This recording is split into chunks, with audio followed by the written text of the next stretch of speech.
Avancée diplomatique entre la francophonie et le Burundi. L'Organisation internationale de la francophonie a décidé de lever toutes les mesures restrictives prises contre ce pays d'Afrique de l'Est à la suite de la crise de 2015. Suite à cela, le Burundi a réintégré l'organisation et est redevenu membre à part entière de la francophonie. Je pense que le retour du Burundi dans le giron de la francophonie est une bonne nouvelle d'abord parce qu'il signe une forme de normalisation des relations internationales pour le Burundi et il ouvre également au Burundi l'accès aux opportunités de coopération que peut comporter la coopération multilatérale francophone. Il faut espérer que la reprise des relations dès le 4 novembre avec le Burundi marque une normalisation du partenariat avec la francophonie. Les observateurs burundais ont indiqué que les sanctions avaient été prises au plus fort de la crise née de la décision du président de l'époque, Pierre Nkurunziza, de briguer un troisième mandat en 2015.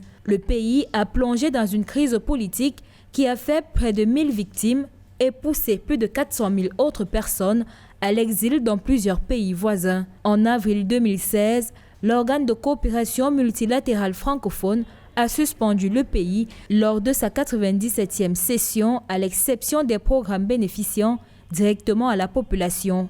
Ce retour à la normale peut être extrêmement bénéfique aux Burundais parce que la francophonie reste une organisation qui fait sens dans les pays où on parle le français. Elle a des programmes culturels, notamment en direction des enseignants, en direction des étudiants, des élèves. Elle a des programmes en direction des femmes, des jeunes. Elle a des programmes en direction du développement local, des programmes en direction notamment aussi de la promotion des nouvelles technologies, de l'égalité homme-femme et de la promotion de la langue française. En rappel, le Burundi a rejoint la francophonie en 1970, 8 ans après avoir obtenu son indépendance de la Belgique. Avec l'arrivée en juin 2020 du président Évariste Ndayishimiye, le pays compte renforcer ses relations bilatérales avec les autres pays ainsi que les organisations internationales.